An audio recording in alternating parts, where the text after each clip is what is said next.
लैम्प्रूज कबीले का ये घर, जिसके अंदर रहने वाले हर व्यक्ति के पास में मैजिकल पावर्स है, लेकिन इस घर का तीसरा बेटा जिसके पास में कोई भी मैजिकल पावर्स नहीं है, और शायद इसी वजह से इस कबीले के सारे लोग उसे एकदम यूजलेस समझते हैं। पर आगे जाकर सेका ने खुद के दम से ही जादू सीखना शुरू कर दिया और आखिर में वो इस कबीले का सबसे ज्यादा शक्तिशाली जादूगर बन गया। आगे क्या हुआ हर चीज देखेंगे, लेकिन उससे पहले चैनल को सब्सक्राइब जरूर कर लेना। एपिसोड 1 की स्टार्टिंग में हम एक शहर को देखते हैं जहाँ रात का टाइम था और वहाँ पर काफी सारे मॉन्स्टर लोगों को मार रहे थे। तभी हम आसमान में उड़ते हुए एक ड्रैगन को देखते हैं। उस ड्रैगन के ऊपर एक बंदा खड़ा था और वो कहता है कि मैं बचपन से ही ताकतवर बनना चाहता था और आखिर में मैं सबसे ज्यादा शक्तिशाली बन भी गया और मैंने आयाकाशी जैसे बड़े मॉन्स्टर को अपने गुलाम बनाए। और ये कहकर वो कुछ टेलिस्मेंट को उन मॉन्स्टर के ऊपर गिराता है और नीचे जाने के बाद वो टेलिस्मेंट फट जाते हैं, जिससे वो सारे मॉन्स्टर वहीं मर जाते हैं। और वो कहता है कि ताकत पाने की जिद में मैं इतना अंधा हो गया कि मैंने इंपीरियल कोर्ट से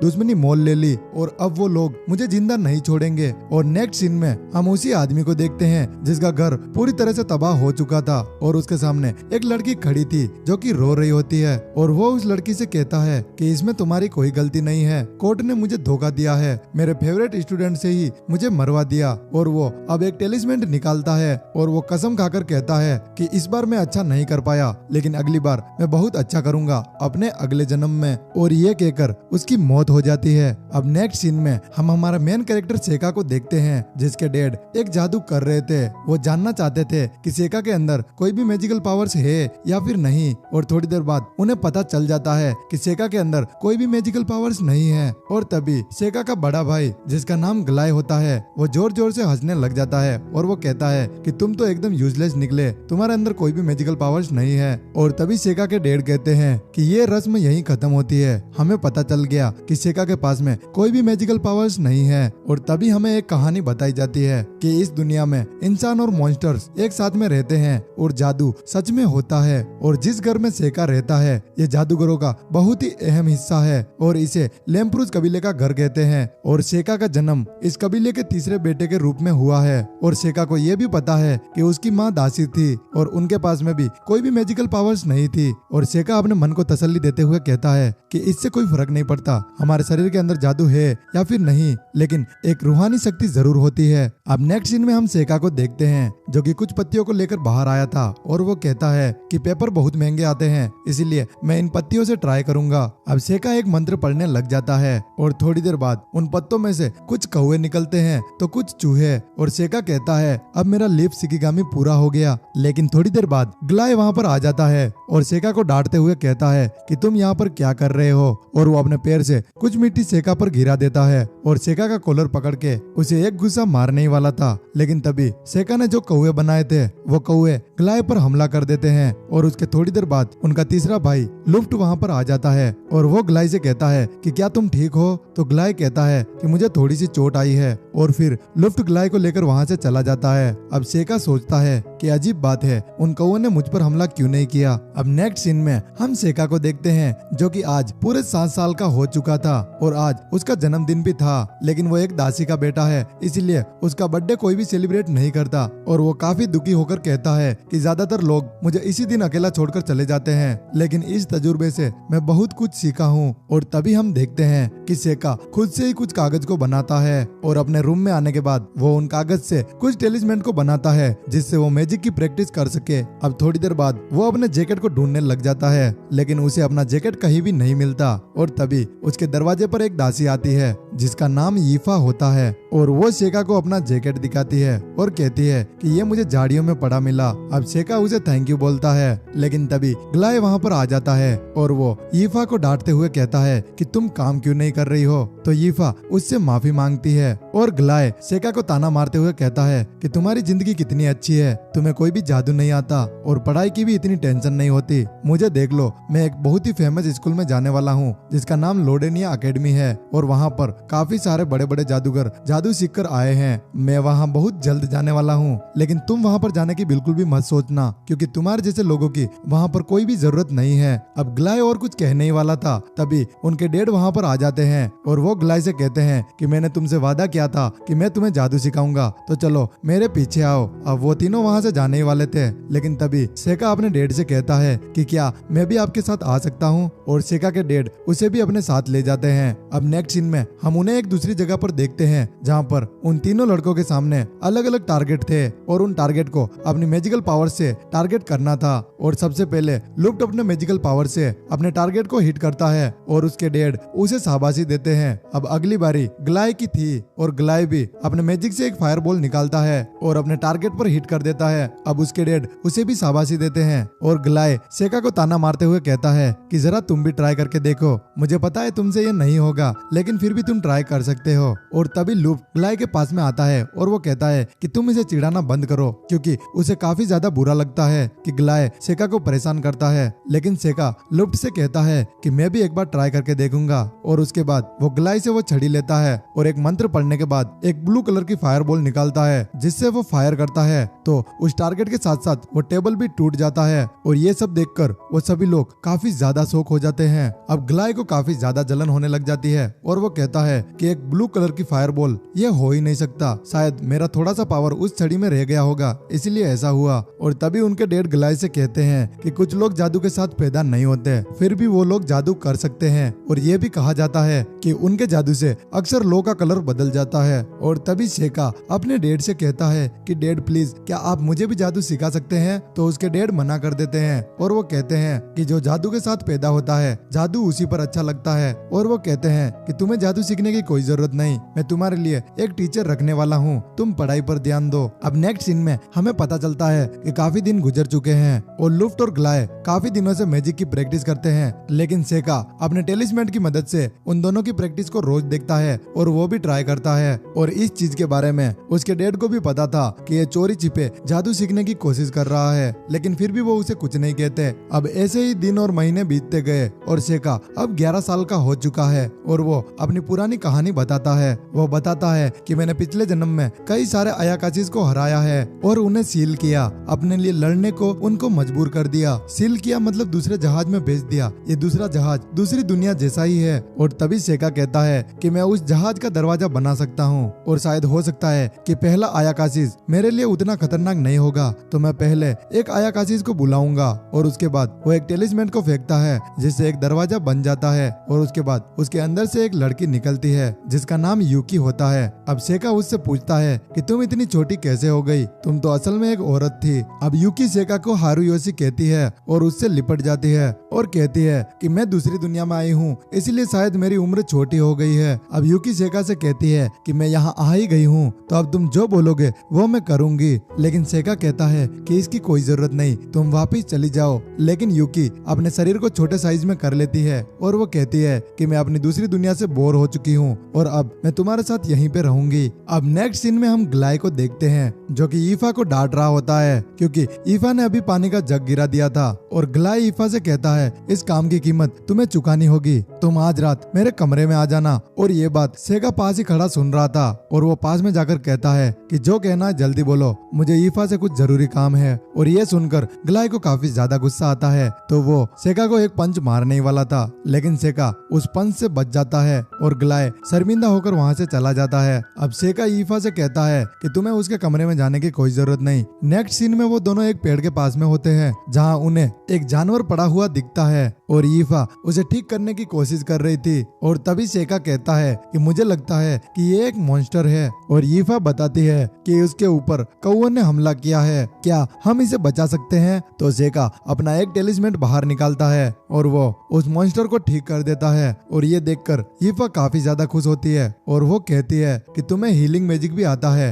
ये तो बहुत अच्छी बात है। अब ईफा के मुंह से ये बात सुनकर सेका कहता है कि तुम भी तो स्पेशल हो, तुम वो चीजें देख सकती हो जो कोई नहीं देख सकता। अब ईफा काफी ज्यादा शर्माने लग जाती है क्योंकि वो अपना राज इसे नहीं बताना चाहती। और तभी सेका कहता है कि मैंने कई बार तुम्हारी आंखों को स्पिरिट का पीछा करते हुए देखा है। तो ईफा कहती है कि क्या तुम भी उन्हें देख सकते हो? तो सेका कहता है कि हाँ, मैं उन्हें देख सकता हूँ, लेकिन तुम उनमें और भी कुछ देख सकती हो। और तभी ईफा शर्माते हुए कहती है कि तुम्हारी बात ही अलग है सेका, तुमने मेरा सीक्रेट झट से पहचान लिया। मेरी मॉम ने मुझसे कहा था कि मेरे मरने से पहले मैं ये बात किसी को ना बताऊं। और तभी वो कुछ एलिमेंटल को दिखाती है और वो कहती है कि मुझे तुम्हारी खोई हुई जैकेट नहीं मिलती अगर ये मेरी मदद ना करते तो। और तभी वो बताती है कि ये एलिमेंटल मैजिक के पास में होते हैं, लेकिन ये तुम्हारे पास में नहीं आ रहे, शायद ये तुम्हें अवॉइड कर रहे हैं। और तभी सेका कहता है कि क्या तुम इन्हें कंट्रोल कर सकती हो? तो ईफा कहती है कि मैंने एक बार इनको कंट्रोल किया था, ये मेरी बात नहीं मान रहे थे और मैं जोर से चिल्लाई तो इन्होंने मेरी बात को मान लिया। अब ये बात सुनकर सेका अपने मन में सोचता है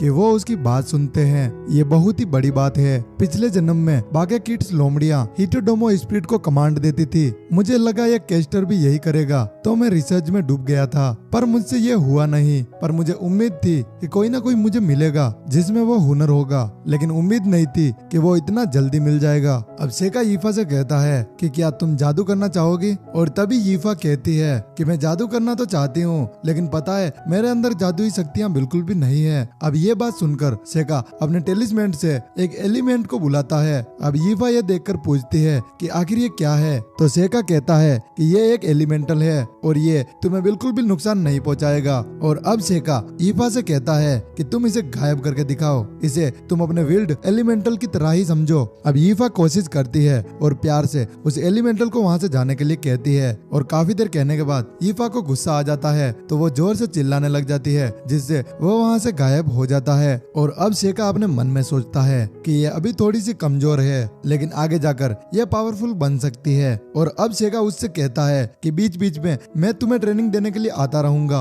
और अब सेका ईफा को रोज ट्रेनिंग देता है। दिन महीनों बीतते गए और सेका अब 12 साल का हो चुका है और वो अपने मन में सोचता है कि मेरे बड़े भाइयों की तरह मुझे अपने जन्मदिन पर भी कुछ भी अच्छा खाने को नहीं मिलता। और वो सोचता है कि मेरे बर्थडे के दिन भी डैड मेरे पास में नहीं आए, और ये कहकर वो वहां से जाने लगता है। और तभी पीछे से लुप्ट और ग्लाय आते हैं और उसे रोककर ग्लाय कहता है कि आज मैं तुम्हें ट्रेनिंग देने के लिए आया हूँ। तो सेका कहता है कि पर तुम ऐसा क्यों करना चाहते हो? तो ग्लाय कहता है कि तुम्हारी माँ दासी थी, इसीलिए तुम वारिस नहीं बन सकते और तुम्हारे पास जादू सीखने भर की भी जादुई शक्ति नहीं है, तो आर्मी में जाने के अलावा तुम्हारे पास कोई ऑप्शन नहीं है, इसीलिए मैं तुम्हें ट्रेन करने के लिए आया हूँ। और तभी पीछे से लुप्ट आता है और ग्लाय से कहता है कि तुम ऐसा तो मत बोलो। और वो सेका से कहता है कि हमारा मास्टर हमें तलवारबाजी सिखा रहे हैं और हम चाहते हैं कि तुम भी तलवारबाजी सीखो, और अगर तुम चाहो तो हम तुम्हें भी सिखा सकते हैं। अब उसकी बात खत्म ही होती है तभी 2 दासियां दौड़ती हुई उनके पास में आती है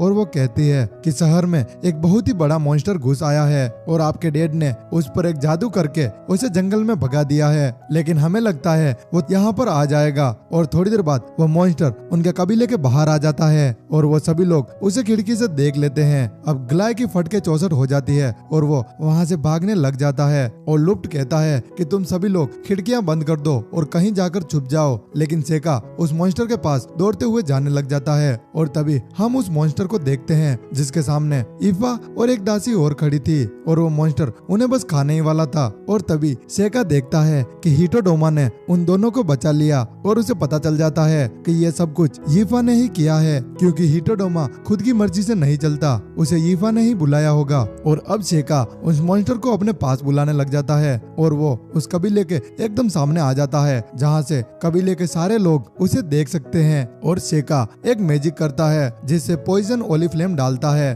और वो मॉन्स्टर वहीं गिर जाता है। अब ये देखकर वो सभी लोग काफी ज्यादा शॉक हो जाते हैं। अब वो सभी लोग सेका को चेयर करने लग जाते हैं, लेकिन इस बात का ग्लाय को कुछ भी नहीं पता क्योंकि वो तो टेबल के नीचे छुपा हुआ था और उसने कुछ भी नहीं देखा। और फर्स्ट एपिसोड यहीं पे खत्म हो जाता है। सेकंड एपिसोड की स्टार्टिंग में हम सेका को देखते हैं, जिसके लिए आज खाने में बहुत कुछ बना था, क्योंकि उसके डैड आज उससे काफी ज्यादा खुश थे, क्योंकि सेका का वो कारनामा उसके डैड ने भी देख लिया था और आज उन्हें अपने बेटे पर बहुत ही गर्व होता है। अब उसके डैड सेका से कहते हैं कि आज जो तुम मांगोगे वो तुम्हें मिल जाएगा, और सेका कहता है कि जितना मुझसे हो पाया मैंने खुद से ही जादू की पढ़ाई की और जादू को सीख गया, पर लेम्प्रूज क्लैन का मेंबर होने के नाते मैं अपने इस टैलेंट को एम्पायर की मदद के लिए यूज करना चाहता हूँ। अगर आपकी इजाजत हो तो मैं लोडोनिया मैजिक एकेडमी में जाना चाहूंगा। और सेका के डैड इस बात के लिए मान जाते हैं, लेकिन ग्लाय जो कि काफी ज्यादा गुस्से में आ जाता है। और तभी सेका अपने डैड से कहता है कि क्या मैं यहाँ पर ईफा को भी ले जा सकता हूँ, तो उसके डैड उसे मना कर देते हैं और वो कहते हैं कि ईफा के अंदर भी कोई भी मैजिक नहीं है, तो तुम इसे ले जाकर क्या करोगे।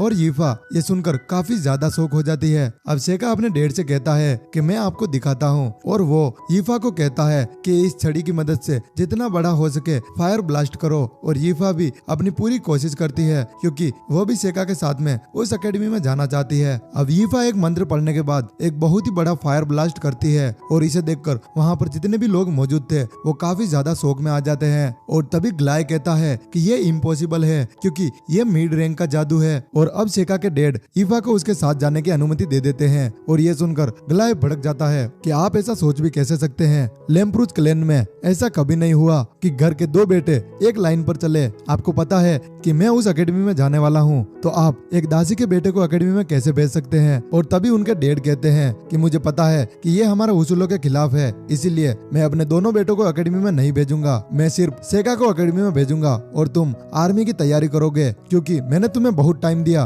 पर तुमने ये पूरा टाइम आवारागिरी में बिता दिया। अब डैड की ये बात सुनकर ग्लाय काफी ज्यादा गुस्से में आ जाता है, और वो सेका से लड़ाई की बात करता है और कहता है कि तुम मेरे साथ में फाइट करो, और जो जीतेगा वो उस एकेडमी में जाएगा, और हारने वाले बंदे को ये घर छोड़ के जाना होगा। और तभी उनके डैड कहते हैं कि क्या तुम्हें ये मंजूर है सेका। तो सेका कहता है कि मुझे मंजूर है। और उनके डैड कुछ रूल्स बताते हैं कि इस लड़ाई में कोई भी मिड रैंक का जादू यूज नहीं करेगा, और असली हथियार भी यहाँ पर यूज नहीं होंगे। और उनके डैड कहते हैं कि चलो तय रहा, कल ये मुकाबला होगा और इस मुकाबले को जज मैं करूंगा। अब नेक्स्ट सीन में हम सेका को देखते हैं, जो कि कल की लड़ाई के लिए अपने लिए कुछ टेलिस्मेंट बना रहा था। और तभी यूकी कहती है कि ये तो बहुत बड़ी गड़बड़ हो गई, क्या तुम जीतने के लिए अपने भाई को मार दोगे। और सेका यूकी से कहता है कि ऐसा नहीं करूंगा। और तभी लुप्ट सेका के कमरे में आ जाता है, और लुप्ट सेका से कहता है कि पता है अब बहुत देर हो चुकी है, लेकिन मैं तुम्हें बर्थडे विश करने के लिए आया था। और वो उसे अपना प्रेजेंट भी देता है, और सेका उसे खोलता है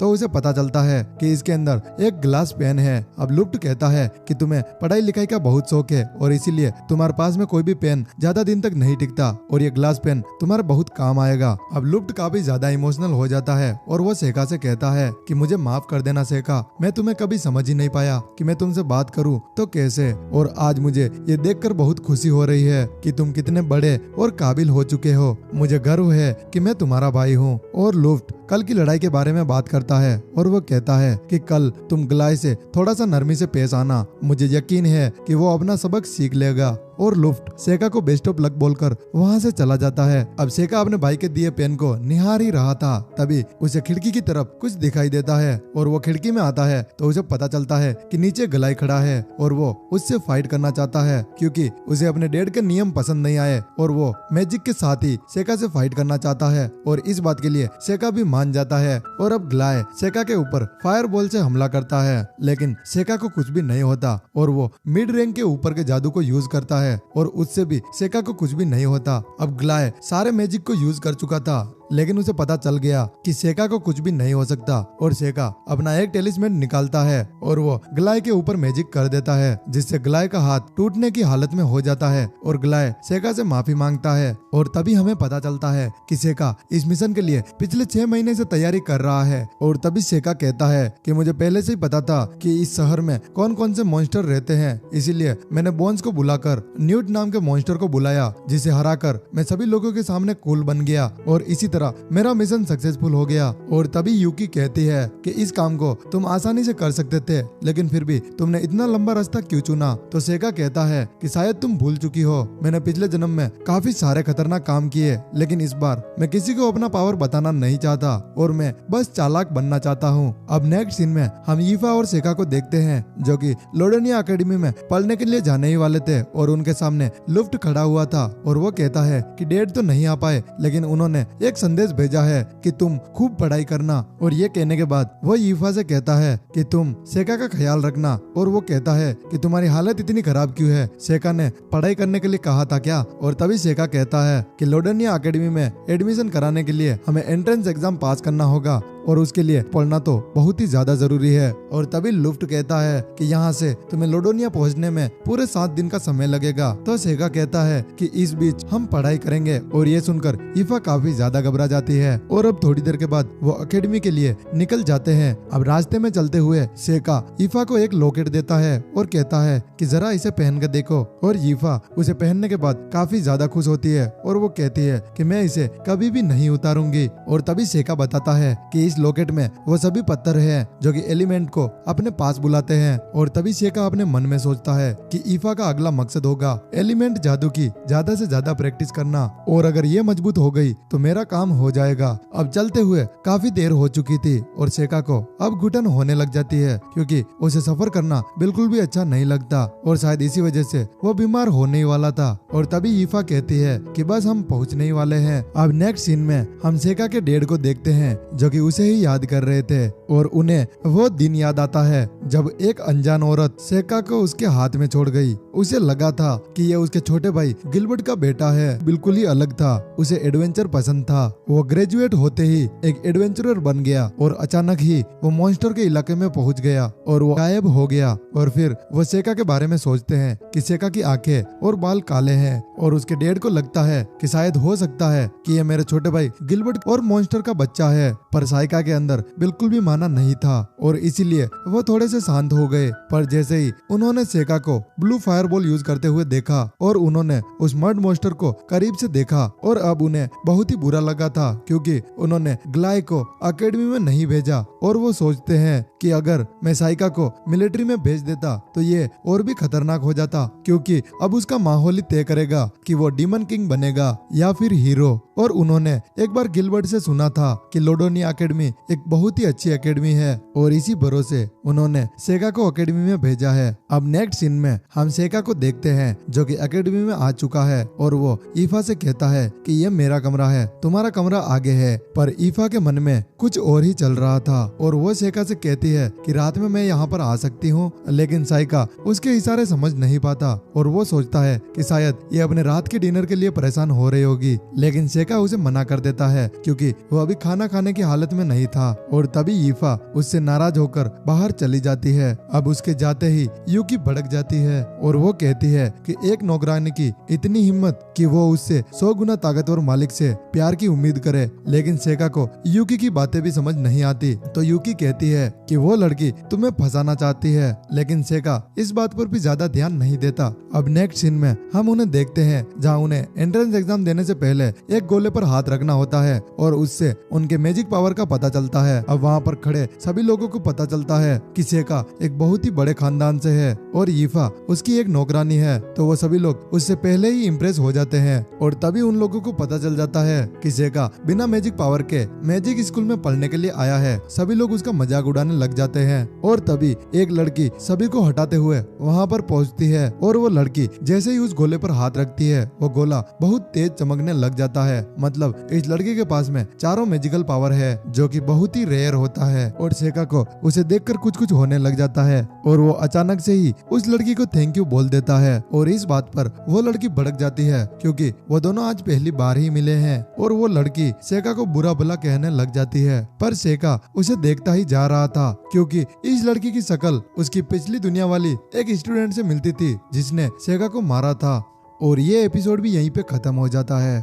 एपिसोड 3 की स्टार्टिंग में हमें पता चलता है कि इन सभी बच्चों का एंट्रेंस एग्जाम स्टार्ट हो चुका है और एग्जाम देने के बाद ईफा काफी ज्यादा डरी हुई थी क्योंकि उसका एग्जाम अच्छा नहीं गया और वो सेका से कहती है कि मैंने अच्छी पढ़ाई नहीं की थी, शायद इसीलिए ऐसा हुआ। तो सेका उसे दिलासा देते हुए कहता है कि कोई बात नहीं, थोड़ी देर बाद हमारा प्रैक्टिकल एग्जाम होगा और तुम उसमें अच्छा करके दिखाना, शायद तुम पास हो जाओगी। अब नेक्स्ट सीन में उनका प्रैक्टिकल एग्जाम स्टार्ट हो जाता है, जहाँ उन सभी के सामने 6 टारगेट होते हैं और उन बच्चों को उन टारगेट पर निशाना लगाना है और जितने उनके पास में मैजिकल पावर्स है वो उतने टारगेट को ही डिस्ट्रॉय कर पाएंगे। और तभी हम देखते हैं कि यहाँ के सारे बच्चों के पास में बस एक ही मैजिकल पावर थी और तभी ईफा की बारी आती है, जो कि अपने फायर एलिमेंट से अपने टारगेट को ही डिस्ट्रॉय कर देती है। और ये देखकर वो सभी लोग काफी ज्यादा हैरान हो जाते हैं। और जब ईफा ने विल्ड एलिमेंट का इस्तेमाल किया तो उसने सेका को भी हैरान कर दिया। असल में ईफा सेका को सरप्राइज देना चाहती थी और वो कहती है कि अब मैं विल्ड एलिमेंट को भी यूज कर पा रही हूँ। और ये देखकर सेका काफी ज्यादा इमोशनल हो जाता है। और अब बारी आती है सेका की,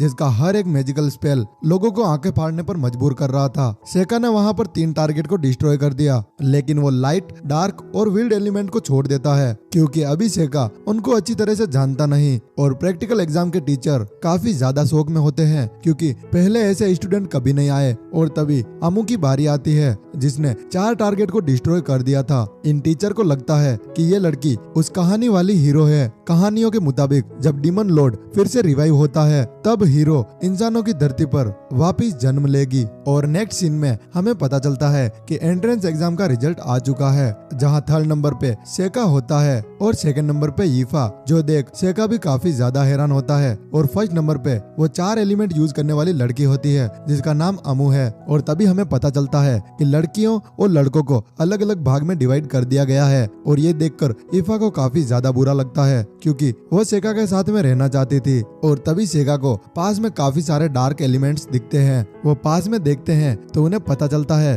कि यहाँ पर एक टेलीपोर्ट सर्कल बना हुआ है, मतलब इस अकेडमी पर एक बहुत ही बड़ा खतरा आने वाला है। सेका चाहता है कि ईफा इस मैटर से दूर रहे, इसीलिए वो कहता है कि ये काम अकेडमी वाले संभाल लेंगे। और ये कहकर वो वहाँ से जाने लगता है, लेकिन वो कुछ टेलिस्मेंट को वहाँ पर नजर रखने के लिए छोड़ देता है। अब अकेडमी के अंदर एंट्रेंस सेरेमनी स्टार्ट होती है और अमू वहाँ पर स्पीच दे रही होती है। और तभी वहाँ पर मॉन्स्टर हमला कर देते हैं। असल में वो मॉन्स्टर किसी को ढूंढ रहे थे और वहाँ के सारे स्टूडेंट काफी ज्यादा घबरा जाते हैं और टीचर्स उन मॉन्स्टर से फाइट करते हैं, लेकिन वो मॉन्स्टर काफी ज्यादा खतरनाक थे, इसलिए टीचर के जादू का उन पे कोई असर नहीं होता। अब वो मॉन्स्टर एक टीचर को लगभग मारने ही वाला था, लेकिन सेका अपने टेलिस्मेंट से उसे बचाने की कोशिश करने ही वाला था, लेकिन अमू उसे बचा लेती है। अब सेका को उन मॉन्स्टर के अंदर कुछ न कुछ गड़बड़ी लग रही थी, तो वो अपने शिकिगामी की मदद से देखता है तो उसे पता चलता है कि जहाँ पर वो सर्कल बना हुआ था वहाँ पर एक और मॉन्स्टर खड़ा था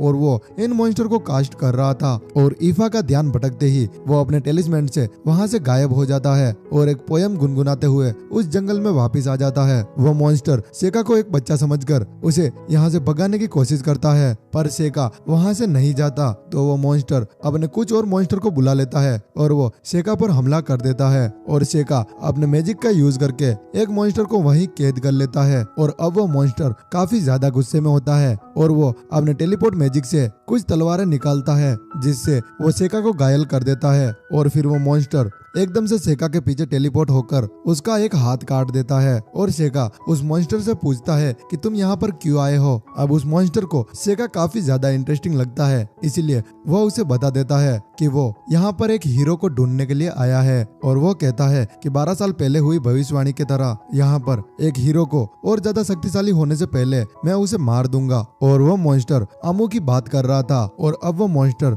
तलवार में सेका के गर्दन फंसाकर उसे काट देता है और मॉन्स्टर को लगता है कि मैं जीत गया। लेकिन सेका उसकी तलवार के ऊपर पोयम गुनगुनाता नजर आता है और सेका जो पोयम गा रहा है वो उसके पिछले दुनिया वाले मास्टर ने लिखी थी, जिनको साइका ने खुद ही मारा था। अब वो मॉन्स्टर साइका को एक बार फिर मारता है, लेकिन फिर भी साइका को कुछ भी नहीं होता। वो किसी तरह बार बार रिवाइव हो रहा था और अब सेका भी उसे पानी के भंवर में फंसा देता है, लेकिन वो मॉन्स्टर टेलीपोर्ट होकर उसके ऊपर आ जाता है और साइका भी उस मॉन्स्टर पे अपना शिकिगामी छोड़ देता है। लेकिन वो मॉन्स्टर फिर एक बार टेलीपोर्ट होकर अपने हाथ को सेका के आर पार कर देता है और यही उस मॉन्स्टर की सबसे बड़ी भूल थी। सेका उसके हाथ को पकड़कर उसकी बॉडी में एक बहुत बड़ा ब्लास्ट करता है और अब हमें पता चलता है कि साइका इतने वक्त से अपनी चोटों को टेलिस्मेन से रिप्लेस कर रहा था, लेकिन वो मॉन्स्टर फिर एक बार आ जाता है और उसे लगता है कि साइका के वो पत्ते अब खत्म हो चुके हैं। तो सेका उसे सरप्राइज कर देता है और अपने शिकिगामी मिसूज को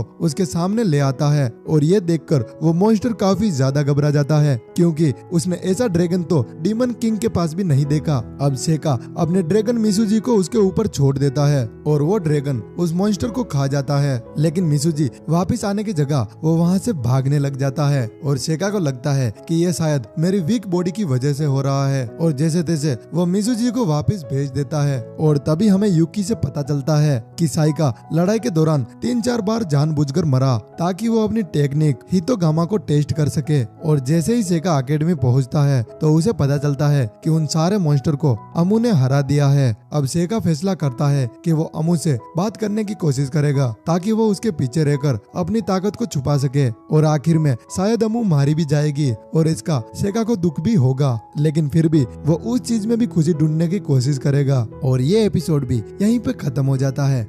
एपिसोड 4 की स्टार्टिंग में हमें पता चलता है कि सेका अमू से बात करने की पूरी कोशिश कर रहा है, लेकिन सेका जब भी अमू के पास में जाता है अमू उसे डांट देती है। साइका ने अपनी पिछली जिंदगी स्ट्रॉन्ग बनने में ही गुजार दी, तो उसे पता भी नहीं कि आखिर दोस्त कैसे बनाए जाते हैं। और अब उस हादसे को बीते हुए 1 महीना हो चुका है और अब वापस किसी मॉन्स्टर ने अकेडमी पर हमला नहीं किया। अब नेक्स्ट सीन में सेका और ईफा कहीं जा रहे होते हैं, लेकिन तभी उनके ऊपर कुछ गिरने ही वाला था, लेकिन सेका अपने टेलिस्मेन की मदद से ईफा और खुद को बचा लेता है और उनके टीचर बताते हैं कि ये गलती से मुझसे गिर गया है और ये कैटलिस्ट है, ये डीमन के खून से बना है और वो इसे अपने रिसर्च में यूज कर रहे हैं। अब क्लास में हमें पता चलता है कि अगले हफ्ते इस अकेडमी की एनिवर्सरी आने वाली है, तो एग्जाम में टॉप करने वाले 2 लोगों को चुना जाता है, जिसमें अमू और ईफा होते हैं और ये दोनों स्टूडेंट सेरेमनी में हिस्सा लेंगे और इन्हें न्यू स्टूडेंट के रोस्टर को लेकर एलियन फॉरेस्ट से होते हुए टेम्पल में रखना होगा। लोडेनिया वही फॉरेस्ट है जहाँ सेका की लड़ाई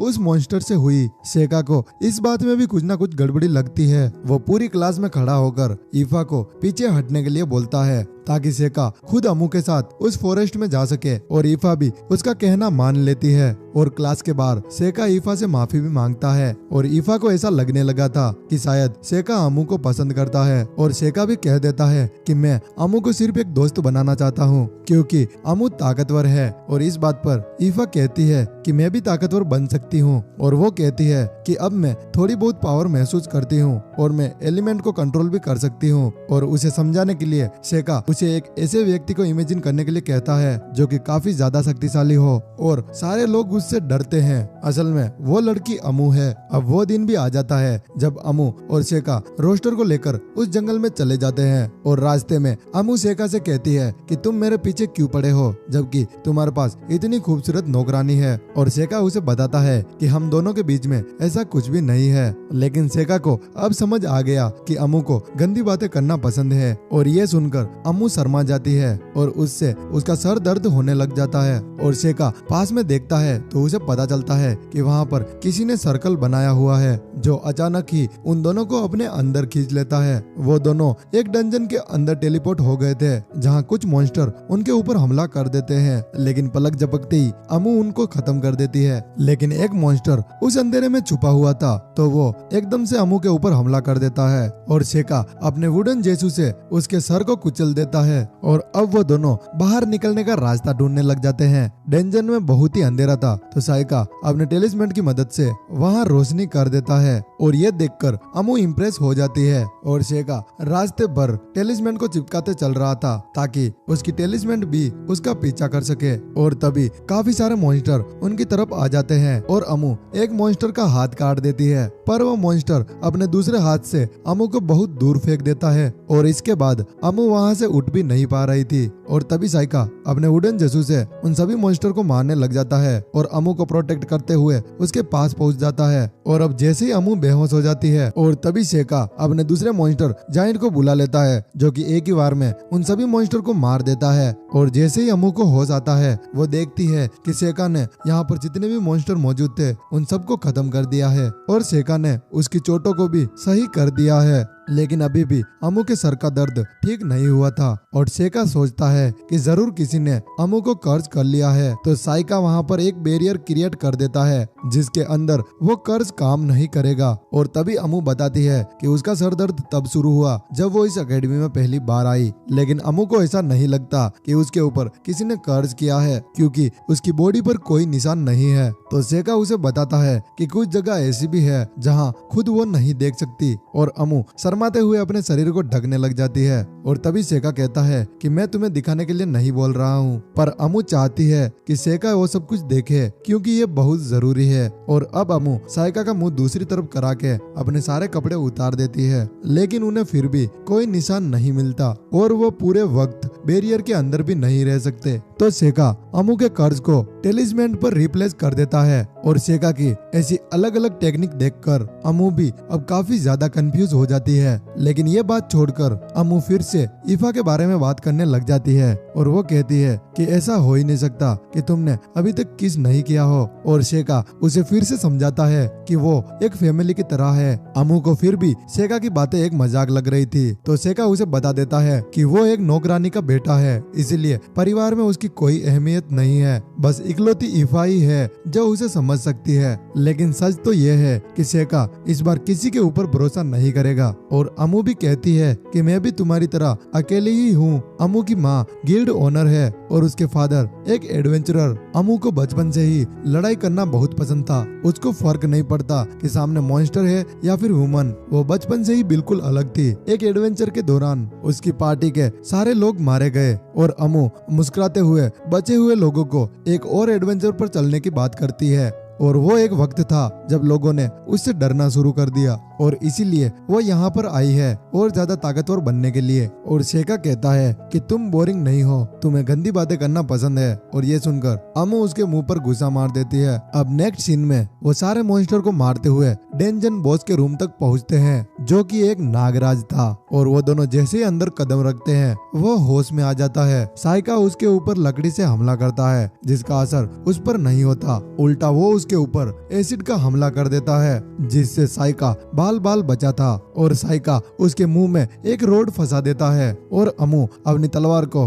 उसके सिर में घुसाकर उसे खत्म कर देती है। और उसके बाद वो अचानक ही सेका को गले लगा देती है क्योंकि आज उसने पहली बार डेंजन बॉस को हराया था और वो आज बहुत ज्यादा खुश है। तो वो सेका से एक पार्टी बनाने के लिए कहती है। और अब थोड़ी ही देर में अमू को पता चलता है कि वो ज्यादा ही चिपकने लग गई और तभी उन्हें डेंजन के अंदर एक मॉन्स्टर का हाथ पड़ा हुआ दिखता है जिसके अंदर एक तलवार घुसी हुई थी। और सेका को वहाँ पर एक रिंग भी मिली थी और ये रिंग स्ट्रेंथ को इंक्रीज कर देती है। और अब अमू सेका से पूछती है कि अगर हम एक एडवेंचरर बने तो क्या तुम मेरे साथ एक और एडवेंचर पर चलोगे। और साइका भी जाने के लिए तैयार था। और अब थोड़ी देर बाद वो डंजन से बाहर निकलकर सारी बात अपने टीचर को बता देते हैं, लेकिन वो अमू के कर्ज की बात नहीं बताते। और उसके बाद वो कोडेल को उसकी अपनी चीज वापस करने के लिए जाता है जो कि उसने उससे लिया था। असल में कोडेल वही था जिसने जंगल में वो मैजिक सर्कल बनाया था। और अब सेका उसे अपने असली रूप में आने के लिए कहता है, लेकिन वो सच में एक इंसान था जो डीमंस के लिए जासूसी का काम करता था।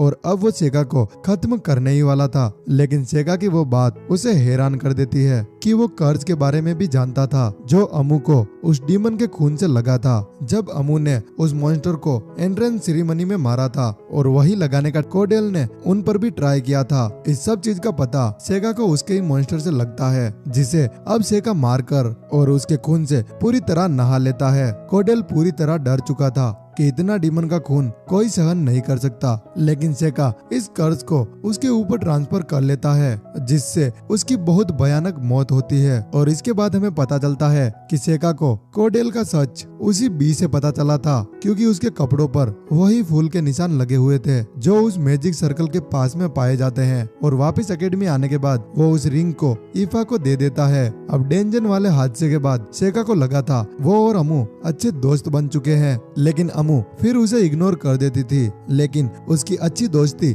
ईफा के साथ हो गई थी। और ये एपिसोड भी यहीं पे खत्म हो जाता है। एपिसोड 5 की स्टार्टिंग में हमें पता चलता है कि उस कोर्डेल वाले हादसे को पूरा 1 साल बीत चुका है और अभी तक कोई भी मॉन्स्टर वापस नहीं आया। और तभी नेक्स्ट सीन में अकेडमी के वाइस प्रिंसिपल आ जाते हैं, जो कि सेका और ईफा को बुलाते हैं। और अमू को लगता है कि प्रिंसिपल शायद इन्हें इस अकेडमी से बाहर भेज रहा है। लेकिन थोड़ी देर बाद ईफा और सेका प्रिंसिपल के पास में पहुंचते हैं और वो दोनों काफी ज्यादा खुशकिस्मत थे जो कि वो इस अकेडमी के प्रिंसिपल से मिल पाए, क्योंकि ज्यादातर काम वो इस प्रिंसिपल ही हैंडल करते हैं और अभी तक किसी बच्चे ने इनके प्रिंसिपल को नहीं देखा। और जैसे ही सेका अपने प्रिंसिपल को देखता है तो वो हैरान हो जाता है। उनकी प्रिंसिपल एक डेनी ह्यूमन है, यानी वो एक डीमन है। और उनकी प्रिंसिपल कहती है कि मैं तुम्हारे रिलेटिव्स को जानती हूँ, तुम्हारे फादर को नहीं, तुम्हारे फादर के भाई को। लेकिन सेका को ये भी नहीं पता था कि उसके डैड के कोई भाई भी है। और वो प्रिंसिपल चाहती है कि सेका और ईफा इस अकेडमी में होने वाले एक टूर्नामेंट में हिस्सा ले, क्योंकि वो सेकंड और थर्ड आए हैं। और इस टूर्नामेंट में एक और लड़की हिस्सा लेने वाली है और ये वही लड़की है जो थोड़ी देर पहले इन्हें छिपकर देख रही थी। और इस लड़की का नाम मेबल क्रेन है। लेकिन ये उन दोनों की चॉइस है कि उन दोनों में से कौन इस टूर्नामेंट में हिस्सा लेगा। और जब अमू को इसके बारे में पता चलता है तो वो काफी ज्यादा गुस्से में होती है और वो कहती है कि मैं तो फर्स्ट आई थी, लेकिन फिर भी मुझे इस टूर्नामेंट के बारे में पूछा भी नहीं। और ये अकेडमी पहली बार ही इस टूर्नामेंट में हिस्सा ले रही है, क्योंकि शायद इस टूर्नामेंट में मैजिक अलाउ कर दिया है। और अमू काफी ज्यादा सोचने लग जाती है कि आखिर प्रिंसिपल ने सेका को ही क्यों चुना। और तभी सेका कहता है कि मुझे प्रिंसिपल ने बताया था वो किसी खास वजह से मुझे भेज रही है। और ये सुनकर अमू और ज्यादा गुस्से में आ जाती है, क्योंकि सेका से लाख गुना वो तलवारबाजी और मैजिक में अच्छी है। और अब सेका टूर्नामेंट के प्राइज पूल की बात बताता है। जीतने वाले को तोले के भाव में पैसा मिलेगा और इसी के साथ रॉयल गार्ड को ज्वाइन करने का मौका भी मिलेगा। और अब अमू बातें बनाने लग जाती है और वो कहती है वो लड़की मेबल वो जरूर किसी नोबल परिवार से है और वो रिश्वत देकर ये टूर्नामेंट करने के लिए आई है। और इस बात को मेबल सुन लेती है और मेबल अमू के मुंह पर बात कह देती है कि तुम कमजोर हो इसीलिए तुम्हें नहीं चुना गया। और अमू मुस्कुराते हुए उसे सोल बैटल के लिए चैलेंज कर देती है। और साइका को भी ये बैटल देखनी थी, क्योंकि वो चाहता था कि अमू की भी प्रैक्टिस हो। अब मैच शुरू होते ही अमू उसके ऊपर टूट पड़ती है, जिसको मेबल ब्लॉक करके उसको पीछे धक्का दे देती है। और आखिर में वो अमू की तलवार को मोड़कर अपनी तलवार उसके पास छोड़कर वहां से चली जाती है। और अमू मेबल से कहती है कि तुम मैजिक यूज कर रही थी, जो कि साइका ने भी नोटिस किया था। वो लड़ाई में डार्क मैजिक का यूज कर रही थी। और अब मेबल अमू की इंसल्ट कर देती है और सेका को भी इस टूर्नामेंट से नाम वापस लेने को कहती है, अगर उसे अपनी जान प्यारी है तो। और सेका कहता है कि मैं सोच कर बताऊंगा। और मेबल भी वहां से चली जाती है। अब नेक्स्ट सीन में हम सेका को देखते हैं, जो कि मेबल के साथ में टूर्नामेंट के लिए जा रहा होता है। और उसके साथ ईफा और अमू भी जबरदस्ती आ गए हैं। और अमू ने तो अकेडमी से परमिशन भी नहीं ली थी। अमू मेबल की फाइट देखने के लिए जा रही थी। और ये सब सुनकर अमू का दिमाग खराब हो रहा था। और अमू कहती है कि तुम्हें अपने सीनियर को रिस्पेक्ट देनी चाहिए, सब कुछ स्किल मैटर करता है। और वैसे भी मैं तुम्हारी ही एज की हूँ, भले ही मैंने अकेडमी में एडमिशन लेट लिया है, लेकिन ईफा बताती है कि वो उन सब में 1 साल बड़ी है। और अब जाके अमू को पता चला कि उसके इतने बड़े होने का राज क्या है। मेबल को ये सब कुछ ठीक नहीं लग रहा था, उनकी हरकतें एकदम बच्चों जैसी है। और तभी सेका कहता है कि हम बच्चे ही तो है। और आगे वो कुछ बोलने ही वाला था, लेकिन वो चुप हो जाता है, क्योंकि मेबल सही तो कह रही है। और अब थोड़ी देर बाद वो लोग कैपिटल पहुंच जाते हैं, जहाँ सफर के दौरान सेका को फिर से घबराहट होने लग जाती है। और सेका वहाँ पहुँचने के बाद भी खुद को ठीक महसूस नहीं कर रहा था। और इसी बात को लेकर ईफा और अमू उसे रेस्ट करने के लिए कहते हैं, लेकिन सेका उन्हें मना कर देता है, क्योंकि उसे फाइटिंग शेड्यूल देखना है। लेकिन मेबल उन्हें पहले ही यहाँ छोड़कर जा चुकी है। और अमू सेका को फिर से एक बग्गी बुक करने के लिए कहती है, क्योंकि बैटल फील्ड यहाँ से अभी दूर है। और बग्गी का नाम सुनकर सेका फिर से घबराने लग जाता है। अब बैटिंग फील्ड में पहुंचकर वो फाइटिंग शेड्यूल को देखते हैं, जिसके मुताबिक सेका और मेबल सारे मैच जीतते हैं तो उन दोनों का सामना सेमीफाइनल में होगा। और अब सेका आराम करने के लिए जा रहा था और ईफा भी उसके साथ चलने को कहती है, लेकिन सेका उसे मना कर देता है और उन्हें सिटी को एक्सप्लोर करने को कहता है। वैसे साइका ने आराम करने की बात झूठ गई थी, वो अपने टेलिस्मेंट से रिसर्च करने वाला था कि आखिर अकेडमी ने उसे क्यों भेजा है। और थोड़ी देर के बाद वो टूर्नामेंट स्टार्ट हो जाता है। इसमें अपोनेंट की हार तब हो जाएगी जब सामने वाला रिंग से बाहर या वो खुद हार मान ले। यहाँ सभी को एक एलिमेंट दिया गया है और ये सामने वालों के हमलों को मेजर करेगा और इसके ओवरलोड होते ही सामने वाले की जीत मान ली जाएगी। अब साइका का पहला मैच ही एक घमंडी बच्चे से था और वो बच्चा शुरू में ही साइका पर जानलेवा हमला कर देता है, जिसको साइका टेलिस्मैन से डॉज कर लेता है और मैच शुरू होते ही खत्म हो जाता है और किसी को पता ही नहीं चला कि यह मैच कब शुरू हुआ, क्योंकि सेका ने यहाँ टेलिस्मैन का यूज किया था। और उसके बाद वो शिकिगामी की मदद से वो अमू और इफा को ढूंढकर उनके पास बैठ जाता है और ये एपिसोड भी यहीं पे खत्म हो जाता है। एपिसोड 6 की स्टार्टिंग में हमें पता चलता है अब अगला match great water user Belum और डरावने कायल के बीच में था। बेलम उसके सामने अपनी बॉडी का काबू खो देता है और कायल बिना किसी झिझक के उसे वहीं खत्म कर देता है और ये करते हुए उसकी बॉडी एक बार भी डगमगाई नहीं थी और लोगों ने भी उसे इस तरह एंजॉय किया। शायद इस दुनिया में किसी की मौत की कोई कीमत नहीं। कायल के पास बियर एवीआई है, जो भी उसकी आंखों की चपेट में आता है वो डर से वहीं जम जाता है। और अब अगला मैच साइका और एक गोलम यूजर के बीच में था। उसने अपने गोलम को एंटी मैजिक प्रोटेक्ट बनाया था, पर साइका अपनी शिकिगामी तमायाकी को बुलाता है और वो उसके टुकड़े टुकड़े कर देता है और सेका वहाँ से बचकर निकल जाता है। वो वहाँ से इसीलिए चला गया क्योंकि इस मैच में शिकिगामी यूज करना बिल्कुल भी अलाउ नहीं है और अगर साइका यहाँ पकड़ा जाता तो उसे इस टूर्नामेंट से बाहर कर दिया जाता। और तभी कायल की ये फाइट देखते दौरान इफा काफी ज्यादा डर जाती है और वो नहीं चाहती कि सेका आगे और फाइट करे, पर सेका इफा को दिलासा देता है कि वो वन पीस में ही वापस आ जाएगा। और तभी अमू उससे पूछती है कि अगर तुम टूर्नामेंट जीत गए तो क्या तुम रॉयल गार्ड को ज्वाइन करोगे, तो सेका उसे मना कर देता है और कहता है कि तुम्हारे इस सवाल की वजह क्या है। तो अमू उसे कोई भी जवाब नहीं दे पाती और वो शर्माने लग जाती है। असल में ये दोनों काफी ज्यादा घबराए हुए हैं और ये नहीं चाहते कि सेका यहाँ पर और ज्यादा फाइट करे, लेकिन साइका के लिए यहाँ सरवाइव करना एक पप्पी के साथ खेलने जैसा है। और तभी इस टूर्नामेंट का अगला मैच स्टार्ट होता है जो कि मेबल का होता है और मेबल भी सेका की तरह काफी सारे मैच जीत कर आई थी और उसका ये मैच एक पावरफुल अर्थ मैच के साथ में था। और मैच स्टार्ट होते ही उसका अपोनेंट उस पर पत्थरों से हमला करता है, लेकिन मेबल उन पत्थरों के टुकड़े टुकड़े कर देती है और अब मेबल अपनी छोटी सुइयां निकालती है और ये सब देखकर वो जादूगर उसके सामने एक बहुत बड़ी पत्थर की दीवार बना देता है, लेकिन मेबल की सुइयां उस पत्थर की दीवार को तोड़ देती है। असल में यहाँ पर मेबल ग्रेविटी मैजिक का यूज कर रही है और वो ऐसा तब करती है जब वो अपनी सुइयां फेंकती है, जिससे वो सुइयां भारी होकर बहुत ताकतवर हो जाए। और अब नेक्स्ट सीन में वो उस जादूगर की छड़ी को तोड़कर उसे सरेंडर करने के लिए कहती है, लेकिन जब टूर्नामेंट में मेबल की जीत को घोषित किया जा रहा था तब उसे हीरो बताया जा रहा था और ईफा और अमू ये देखकर हैरान हो जाते हैं और सेका भी नहीं जानता था कि मेबल को सेकंड हीरो कहा जाता है, क्योंकि मेबल भी वही वेपन यूज करती है जो कि हीरो यूज करती थी। अब रात का समय हो चुका था और एक लड़का अपने कबूतर से किसी को कुछ मैसेज भेजने ही वाला था, लेकिन सेका अपने शिकिगामी की मदद से उस कबूतर को पकड़ लेता है और साइका को शक है कि यह डीमन का जासूस है, पर वो लड़का अनजान बनकर वहाँ से जाने की कोशिश करता है, लेकिन 2 कदम आगे जाते ही वो साइका पर हमला करने के लिए वापस आता है, पर सेका अपने टेलिस्मैन की मदद से उसे पकड़ लेता है और अब वो उसे सब कुछ बताने के लिए कहता है, लेकिन वो लड़का कहता है कि मैं मर जाऊंगा लेकिन मैं तुम्हें कुछ भी नहीं बताऊंगा। और सेका भी उससे ज्यादा जबरदस्ती नहीं करता, वो अपने शिकिगामी सातोरी को बुलाता है जो किसी का भी मन पढ़ सकता है। और तभी सेका को पता चलता है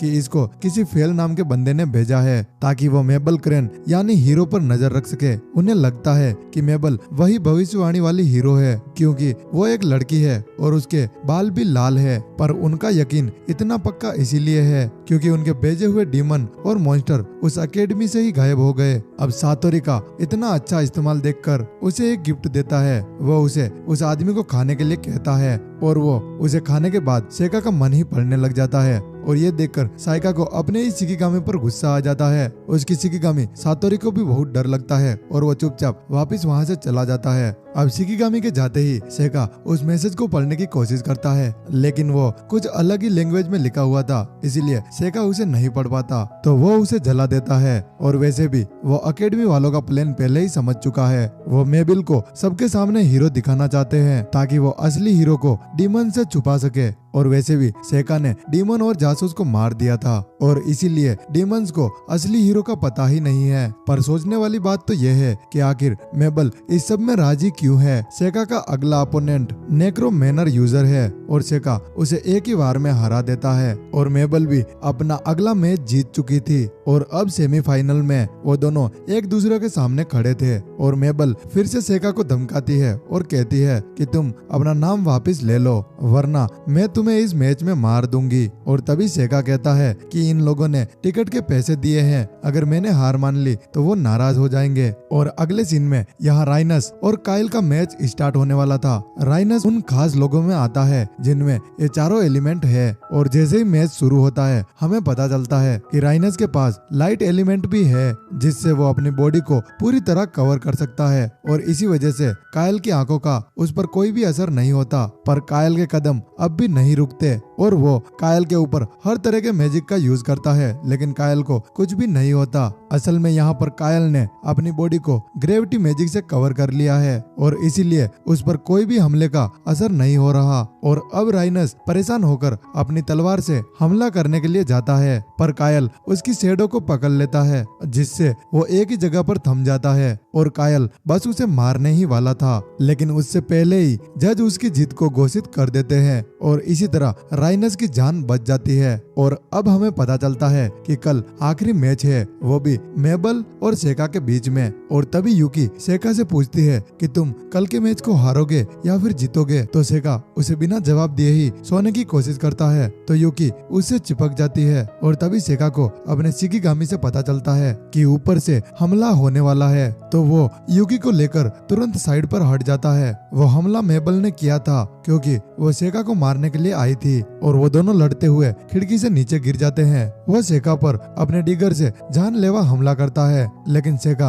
अपने टेलिस्मेन की मदद से दूसरी जगह टेलीपोर्ट हो जाता है। अब सेका को भी काफी ज्यादा गुस्सा आ जाता है और वो पीछे नहीं हटने वाला था लेकिन तभी एक शराबी अंकल उनके बीच में आ जाते हैं और मेबल उन अंकल पर भी हमला कर देती है और सेका का ध्यान भटकते ही वो वहाँ से गायब हो जाती है। लेकिन सेका उसे फिर एक बार पकड़ लेता है पर वो उसे मारने के लिए नहीं आया था, वो बस उससे थोड़ी बातें करना चाहता है। और तभी हमें पता चलता है कि वो सेका को मारने के लिए नहीं आई थी, बस वो सेका को घायल करना चाहती थी जिससे वो कल के टूर्नामेंट में हिस्सा ना ले पाए क्योंकि कोई रीजन है कि उसे कल का मैच जीतना ही होगा और इसके लिए वो सेका की जान भी ले सकती है। और एक बार फिर वो सेका को पीछे हटने के लिए कहती है पर सेका उसे सब बता देता है कि असली हीरो कौन है। पर तुम ऐसा क्यों कर रही हो, अगर तुमने मुझे ये सच बता दिया तो मैं कल पीछे हट जाऊंगा। और वो बताती है कि उसकी तकदीर में कायल के हाथों मरना लिखा है ताकि डीमंस को लगे कि हीरो का खात्मा हो चुका है। और फिर ये एपिसोड भी यहीं पे खत्म हो जाता है। एपिसोड 7 की स्टार्टिंग में मेबल सेका को बताती है कि द रंग रॉक मर्चेंट एसोसिएशन जहाँ से कायल आया है, असल में ये एसोसिएशन गरीब गुलाम बच्चों को एक परफेक्ट मिशनरीज बनाता है, यानी उन्हें हत्या करने पर मजबूर करते हैं। कायल और मेबल दोनों उसी जगह से आए हैं। ये एसोसिएशन बच्चों को परफेक्ट मिशनरी बनाने के लिए उनके दिमाग को खोलकर उस पर एक जादू करते हैं जिससे वो बच्चे अपने सारे इमोशन खो देते हैं और उसके बाद वो काफी खतरनाक हत्यारे बन जाते हैं। इन बच्चों का इस एसोसिएशन में 4 बच्चों का ग्रुप होता है जो बचपन से साथ ही बड़े होते हैं और बड़े होते के साथ उनमें से एक ही खतरनाक हत्यारा बनता है जो कि अपने बच्चे 3 टीममेट को मार देता है। लेकिन मेबल बताती है कि कायल मुझे मारने ही वाला था लेकिन तभी मुझे बचा लिया गया और किसी दूसरी जगह पर भेज दिया गया और मेबल को सिर्फ आज के लिए बचाया गया था ताकि कायल उसे मारे जिससे कायल का नाम पूरे एसोसिएशन में फेमस हो जाए। और मेबल बताती है कि कायल ने जिन लोगों को मारा था उसमें एक मेरा भाई भी था जिसका बदला वो कायल को मारकर लेना चाहती है। पर सेका ये समझ चुका था कि कायल ही उसका भाई है और मेबल के ये बाल भी असली नहीं है, इन पर डाई की गई है। अब मेबल सोचती है कि अब साइका सब कुछ जान ही चुका है तो मेबल उसे उस वादे के बारे में भी बता देती है जो कायल ने उसे मिशनरी बनने से पहले लिया था। कायल ने कहा था कि कभी अगर वो खुद वो ना रहे तो मेबल उसे आजाद कर दे। अब सेका ने फैसला कर लिया है कि फाइनल्स में वो कायल के साथ लड़ेगा। मेबल को इसके लिए मरने की कोई जरूरत नहीं और उसका भाई भी चाहता होगा कि मेबल अपनी जिंदगी जिए। और सेका मेबल से कहता है कि तुम मेरे साथ एकेडमी चलोगी, वहाँ मेरे होते हुए तुम्हें कोई हाथ भी नहीं लगा सकता। अब मेबल सेका की बात मान लेती है पर मेबल सेका से कहती है कि कल के मैच में मैं तुम्हें हरा कर दिखाऊंगी। अब नेक्स्ट सीन में उनका मैच स्टार्ट हो जाता है और इस बार मेबल अपना असली हथियार लेकर आई थी और मैच के शुरू होते ही मेबल मेबल साइका के सामने से गायब हो जाती है और सेका के पीछे से हमला करती है, जिससे सेका बच जाता है। और फिर मेबल अपनी कुल्हाड़ी से सेका को काट देती है, लेकिन सेका अपनी पूरी बॉडी को टेलिस्मैन से रिप्लेस कर देता है और अपने मैजिक से मेबल के हथियार को बहुत ही ज्यादा भारी कर देता है। और अब मर्करी मेटल से मेबल को पकड़ लेता है और उसी के हथियार को उसकी गर्दन पर रख देता है। और तभी अनाउंस हो जाता है कि सेका यह मैच जीत चुका है। और अब अगला और फाइनल मैच था कायल और सेका के बीच में। अब कायल सेका को देखकर काफी ज्यादा हैरान था, क्योंकि उसका सामना तो मेबल के साथ होने वाला था। अब साइका उसे हुक्म देता है कि जब वो इस मैच को हारेगा तो वो अपनी छोटी बहन से माफी मांगेगा। अब जैसे ही मैच स्टार्ट होता है, कायल अपनी इविल आई का यूज करता है, लेकिन उससे पहले ही सेका वहाँ पर लाल कलर का धुआं फैला देता है, क्योंकि सेका नहीं चाहता कि कोई उन दोनों की फाइट को देखे। अब सेका कायल पर कुछ ज्यादा मैजिक नहीं दिखा रहा था, लेकिन सेका को भी लगने लगा था कि इससे कायल का कुछ भी नहीं होगा। तो सेका अपनी शिकिगामी ओशी ओनी को बुलाता है और वो शिकिगामी कायल को नीचे पटक देता है। अब सेका कायल के पास जाकर देखता है तो उसे पता चलता है कि कायल के ऊपर कर्ज फैल रहा है। तो सेका उसके चारों तरफ बैरियर क्रिएट कर देता है, जिसके अंदर कर्ज नहीं फैलना चाहिए था, लेकिन फिर भी उसके अंदर कर्ज फैलने लग जाता है। सेका और कुछ करने ही वाला था, तभी कायल सेका का हाथ पकड़ लेता है और उसे कुछ कहता है जो हमें नहीं बताया जाता। और कहने के तुरंत बाद कायल की मौत हो जाती है। साइका को ये देखकर काफी ज्यादा गुस्सा आता है और वो अपने सारे टेलिस्मैन को निकाल कर कुछ करने ही वाला था। और वो सोचता है कि मैं अपने पिछले जन्म में काफी ज्यादा पावरफुल था, मैं मरे हुए इंसान को भी जिंदा कर सकता था। और वो कायल को जिंदा करने की कोशिश कर रहा था। तभी यूकी कहती है कि तुम ऐसा मत करो, अगर तुमने इसे जिंदा कर दिया तो तुम वापिस से लोगों की नजरों में आ जाओगे, लेकिन तुमने कसम खाई थी कि इस बार तुम ताकतवर तो बनोगे लेकिन लोगों की नजरों में नहीं आओगे। और ये सुनकर सेका वहीं थम जाता है। अब नेक्स्ट सीन में सेका अपना मैच जीत चुका था, लेकिन उसने रॉयल गार्ड ज्वाइन नहीं किया। उसके बदले उसे टॉफी और पैसा मिल गया। और जब लोग कायल की बॉडी को उठाने गए तो उन्हें कायल की बॉडी मिली ही नहीं। और सेका ने कहा था कि मेरे मैजिक की वजह से कायल की बॉडी गायब हो गई है, लेकिन सेका ने उस बॉडी को पास ही में दफना दिया था। और सेका मेबल को बताता है कि कायल अपने आखिरी वक्त में उससे लीफ और क्लोवर के लिए माफी मांग रहा था। लीफ और क्लोवर मेबल का एक हेयर पिन था जो कि कायल के हाथों टूट गया। और तभी सेका मेबल की पूरी जिम्मेदारी अपने ऊपर ले लेता है। और नेक्स्ट सीन में सेका मेबल और अमू को सब कुछ बता देता है सिवाय असली हीरो के। और तभी अमू सोल फाइटिंग के लिए मेबल को चैलेंज कर देती है, लेकिन मेबल उसे मना कर देती है। पर अमू उससे फाइट करना चाहती थी, इसलिए वो जबरदस्ती करने लग जाती है। और उसके बाद अमू भी ग्रेविटी मैजिक का यूज करके मेबल को हरा देती है और खुद भी गिर जाती है और हंसते हुए बोलती है कि मैं भी डार्क मैजिक यूज कर सकती हूँ। और अपना हाथ मेबल की तरफ बढ़ाते हुए उसे अपना प्रैक्टिस पार्टनर बनाने के लिए कहती है। और इस बात के लिए मेबल मान जाती है और अब वो अकेडमी के लिए निकल जाते हैं। अब सेका को यह भी पता चल चुका था कि उसकी प्रिंसिपल ने उसे मेबल को बचाने के लिए ही वहाँ भेजा था। उस एसोसिएशन ने मेबल को प्रिंसिपल को ही भेजा था ताकि वो उसे हीरो बनाकर कायल के हाथों मरवा सके, जिससे एसोसिएशन का इकलौता कायल फेमस हो जाता। लेकिन प्रिंसिपल को मेबल के लिए बहुत बुरा लगता, इसीलिए सेका को उन्होंने मेबल के साथ भेजा था। और ये प्रिंसिपल इतनी लंबी जिंदगी जी चुकी है कि वो देखकर ही बता सकती है कि कौन कितना पावरफुल है। आखिरी बार जब उन्हें अपनी एज याद थी वो 300 साल की थी। उसके बाद उन्होंने अपनी उम्र काउंट करना बंद कर दिया था। अब नेक्स्ट सीन में हम अकेडमी के सीन को देखते हैं, जहाँ मेबल का टीचर सेका होता है, लेकिन वो मेबल के लिए बहुत ही स्ट्रिक्ट था, इसलिए वो उससे पढ़ना नहीं चाहती। और हम देखते हैं कि मेबल ने अपने बालों के कलर को पहले जैसा कर दिया है। मेबल ईफा को उसे बचाने के लिए कहती है, लेकिन ईफा के हिसाब से तो सेका उस पर नरमी दिखा रहा है। और ये सुनकर मेबल का रोने का मन कर रहा था। और ये एपिसोड भी यहीं पे खत्म हो जाता है। एपिसोड 8 की स्टार्टिंग में हम अमू को देखते हैं, जो कि उन सभी से कहती है कि कल से समर ब्रेक स्टार्ट होने वाला है, तो क्या तुम अपने अपने घर जाओगे। तभी सेका कहता है कि नहीं, मुझे एक अर्जेंट रिक्वेस्ट मिली है, मुझे ऑस्ट्रेलिया जाकर ड्रैगन्स पर इन्वेस्टिगेट करना है। और तभी सेका बताता है कि ये रिक्वेस्ट मेरे डैड को मिली थी, लेकिन वो अभी काम में थोड़े बिजी हैं, इसीलिए वो मुझे भेज रहे हैं। अब ये बात सुनकर अमू और मेबल उसके साथ जाना चाहते थे, लेकिन सेका उन्हें मना कर देता है। और उसके बाद सेका ईफा से पूछता है कि क्या तुम मेरे साथ चलना चाहोगी, तो ईफा उसके साथ आने के लिए तैयार हो जाती है। अब नेक्स्ट सीन में हम एक लड़के को देखते हैं जो कि एक प्रिंस था। अब वो प्रिंस सेका के पास जाता है और उसे कहता है कि तो तुम सेका हो। और तभी हमें पता चलता है कि ये ऑस्ट्रेलिया का इकलौता प्रिंस है जिसका नाम प्रिंस एजेलियो। और तभी सेका उनसे कहता है कि आपको आने की क्या जरूरत थी, मुझे ही बुला लेते। तो एजेलियो बताता है कि मैं इस अकेडमी को देखना चाहता था, इसलिए मैं खुद ही यहाँ आ गया। और तभी वो प्रिंस ईफा को देखता है और उससे अपना नाम पूछता है। वो प्रिंस ईफा का हाथ पकड़कर उसे प्रपोज कर देता है और उसे हेरम को ज्वाइन करने के लिए कहता है। और ये देखकर वहाँ पर खड़े सारे लोग हैरान हो जाते हैं, लेकिन ईफा उसे मना कर देती है और वो कहती है कि मैं सेका की दासी हूँ। और ये ये सुनकर वह प्रिंस कहता है कि अगर ऐसी बात है तो सेका जितनी प्राइस बोलेगा मैं उतनी प्राइस पे तुम्हें खरीदने के लिए तैयार हूँ। अब सेका कुछ कहने ही वाला था, तभी उस प्रिंस के साथ वाली लड़की कहती है कि हमें किसी सेपरेट जगह पर जाकर बात करनी होगी। और अब नेक्स्ट सीन में वो एक दूसरी जगह पर होते हैं। अब प्रिंस सेका से कहता है कि तुम्हारे पापा ने तुम्हें सब कुछ बता दिया होगा। और सेका कहता है कि मुझे बता तो दिया है, लेकिन क्या तुम मुझे और गहराई से बता सकते हो। और तभी प्रिंस उसे उन ड्रैगन के बारे में बताने लग जाता है जो कि ऑस्ट्रेलिया में थे। और वो कहता है कि ड्रैगन्स हमारे साथ में ही रहते आ रहे हैं और उन्होंने हमारे अपोनेंट के खिलाफ भी फाइट की थी, लेकिन पिछले साल से ही वो कुछ अजीब बिहेव कर रहे हैं और वो रोज हमला करते हैं, जिससे आए दिन कोई ना कोई तो मरता ही है। और ये सुनकर सेका उससे कहता है कि वो ड्रैगन तुम्हारे साथ क्यों रहते हैं। तो प्रिंस बताता है कि मुझे इसके बारे में कुछ भी नहीं पता, लेकिन कहानियों के मुताबिक ऑस्ट्रेलियन रॉयल फैमिली ने उस ड्रैगन को अंडे में से हेज करवाया था। और प्रिंस कहता है कि ये तो बस एक कहानी है, कि मैं चाहता हूँ कि तुम इसे पूरी तरह से इन्वेस्टिगेट करो। अब उनकी बात खत्म हो जाती है और नेक्स्ट सीन में सेका जब वहाँ से जा रहा था तब मेबल और अमू उसे झाड़ियों में खींच लेते हैं और वो पूछते हैं कि वहाँ पर क्या क्या हुआ, हमें बताओ, कहीं तुम ईफा को बेच तो नहीं रहे। तो सेका कहता है कि मैं तो उसे नहीं बेच रहा, लेकिन अगर वो खुद जाना चाहेगी तो मैं उसे नहीं रोकूंगा। और तभी अमू कहती है कि वो खुद से कभी भी नहीं जाएगी और तुम इस बारे में उसके सामने बात भी मत करना, वरना वो नाराज हो जाएगी। अब 2 दिन बाद के सीन को देखते हैं जहाँ ईफा और सेका ऑस्ट्रेलिया के लिए निकल जाते हैं, लेकिन सेका की हालत फिर से खराब होने लग जाती है क्योंकि उसे सफर करना बिल्कुल भी पसंद नहीं। और वो कहता है कि मुझे ठीक होना होगा क्योंकि मुझे काफी कम चांस मिलते हैं दूसरी कंट्री को देखने का। अब ईफा सेका को बताती है कि प्रिंस ने ईफा को अपनी बग्गी में इनवाइट किया था, लेकिन वो सेका के साथ आ गई क्योंकि ईफा को ऐसा लग रहा था कि प्रिंस मजाक कर रहे हैं, लेकिन सेका को सब पता था। अब उनको जाते हुए पूरे 9 दिन हो चुके थे और 9 दिन बाद वो ऑस्ट्रेलिया पहुंच चुके थे। वो जैसे ही बग्गी से उतरते हैं एक बहुत बड़ा ड्रैगन उन पर हमला कर देता है और तभी वहाँ पर एक लावा टाइगर आता है जो उस ड्रैगन को वहाँ से भगा देता है। और तभी वो ईफा के ऊपर हमला करने ही वाला था, लेकिन सेका अपने मैजिक क्रिस्टल से उस टाइगर को पकड़ लेता है, लेकिन वो लावा टाइगर इतना गर्म था कि वो क्रिस्टल पिघलने लग जाते हैं। अब वो टाइगर सेका के ऊपर हमला करने ही वाला था, तभी एक चेन आकर उस टाइगर को पकड़ लेती है। असल में ये उस दूसरे लड़के का शिकिगामी है जिसे प्रिंस ने ही अपने काम पर रखा है। उसका काम है कि वो प्रिंस को ड्रैगन से बचाए, लेकिन उस लड़के का बर्ताव मेहमानों के लिए अच्छा नहीं था, तो प्रिंस को गुस्सा आ जाता है। जैक प्रिंस को बताता है कि वो मजबूर है क्योंकि अब ड्रैगन्स ने आम इंसानों पर भी हमला करना शुरू कर दिया है। अब प्रिंस साइका और जेब्ट को एक दूसरे से इंट्रोड्यूस कराता है। अब सेका प्रिंस से कहता है कि आपने एक हथियारे को क्यों रखा है। तो प्रिंस बताते हैं कि वो इन सभी ड्रैगन्स को मरवाने वाले हैं क्योंकि प्रिंस को बस यही रास्ता नजर आ रहा है। पर साइका को डर था कि अगर कुछ ड्रैगन्स बच गए तो वो दूसरी कंट्री में भी आतंक मचा सकते हैं। जेब्ट को लगता है कि सेका उसकी क्षमता पर शक कर रहा है, तो जेब बताता है कि उसने 1000 से भी ज्यादा ड्रैगन को मारा है। और इसी बात पर उन दोनों के बीच में बहस शुरू हो जाती है। तो प्रिंस जेब को अपने आदमियों के पास भेज देता है और प्रिंस सेका को इस मसले से दूर रहने के लिए कहता है। और अब सेका ईफा के पास जाकर उस पर भड़क जाता है क्योंकि ईफा ने अपने बचाव के लिए थोड़ी सी भी कोशिश नहीं की। और तभी सेका ईफा को समझाता है कि मैं हमेशा तुम्हारे साथ नहीं रह सकता, इसीलिए तुम्हें अपना बचाव खुद करना होगा। और तभी ईफा रोते हुए सेका से माफी मांगती है। अब प्रिंस सेका को रोकने की कोशिश करता है, लेकिन सेका प्रिंस से कहता है कि आप इस मसले से दूर रहो। और अब थोड़ा आगे चलकर सेका को भी एहसास होता है कि उसने ईफा को कुछ ज्यादा ही डांट दिया, लेकिन ये ईफा के लिए बहुत जरूरी था क्योंकि ऐसा एक वक्त उसकी जिंदगी में भी आया था जब सेका के ही मॉन्स्टर ने उसी के स्टूडेंट को खा लिया। तो वो नहीं चाहता कि ईफा भी स्ट्रॉन्ग बनने के लिए ऐसे दौर से गुजरे। अब अगले दिन ईफा और सेका ड्रैगन्स के बारे में लिखी हुई कुछ किताबों को देख रहे थे और तभी सेका देखता है कि ड्रैगन्स के बारे में एक किताब में 150 साल पहले कुछ लिखा गया है। किताब के मुताबिक रानी ने अंडा हेज कराया या नहीं इसके बारे में तो कोई नहीं जानता, लेकिन जब ये किताब लिखी जा रही है तब ड्रैगन इंसानों के साथ ही रहता था। और एक दिन फीमेल ड्रैगन कहीं से आई और वो दोनों एक साथ पहाड़ों पर रहने लगे। ठीक इसके 50 साल बाद उनका बर्ताव अचानक चेंज हो गया। उन्होंने किंगडम में वही सब करना शुरू कर दिया जो वो आज कर रहे हैं। असल में उन ड्रैगन ने एक बच्चे को जन्म दिया था और उसी के पालन पोषण के लिए वो जानवरों पर हमला कर रहे थे। पर जब ड्रैगन के बच्चे बड़े होते हैं वो अपने घोंसले को छोड़ देते हैं, जिसके 50 साल बाद फीमेल ड्रैगन की उम्र पूरी हो गई और उसकी मौत हो गई। तो ईफा सेका से कहती है कि क्या उस ड्रैगन ने फिर से अंडा दिया है, और वो कहती है कि शायद ये इम्पॉसिबल है क्योंकि फीमेल ड्रैगन की तो मौत हो चुकी है। और इसी चीज का जवाब सेका भी जानना चाहता था और वो फैसला करता है कि वो उस पहाड़ के ऊपर जाएगा। और ईफा को सेका की चिंता थी, इसीलिए वो भी सेका के साथ जाना चाहती थी, लेकिन सेका को पता है कि वहाँ पर ज्यादा खतरा हो सकता है, इसीलिए वो ईफा को मना कर देता है। और अब नेक्स्ट सीन में रात के टाइम पे सेका अपने नोट्स बना रहा था, तभी ईफा उसके कमरे में आती है। वो बहुत ही डरी हुई थी क्योंकि प्रिंस की मेड ने उसे बताया कि प्रिंस ने ईफा को उसके कमरे में बुलाया है और इसी बात पर शेका उसे अपने कमरे में ही सोने के लिए कहता है। पर ईफा को यह बात अच्छी नहीं लगती कि शेका उसके लिए जमीन पर सोए, तो वो दोनों एक साथ ही बेड पर सो जाते हैं। पर ईफा को नींद ही नहीं आ रही थी और तभी अचानक शेका ईफा से कहता है कि क्या तुम प्रिंस के हैरम को ज्वाइन करोगी। लेकिन ईफा ज्वाइन करने से मना कर देती है। तो शेका कहता है कि तुम सच बोल सकती हो। और ये सुनकर ईफा हैरान हो जाती है और वो सोचती है कि शायद शेका कल की बात से नाराज है।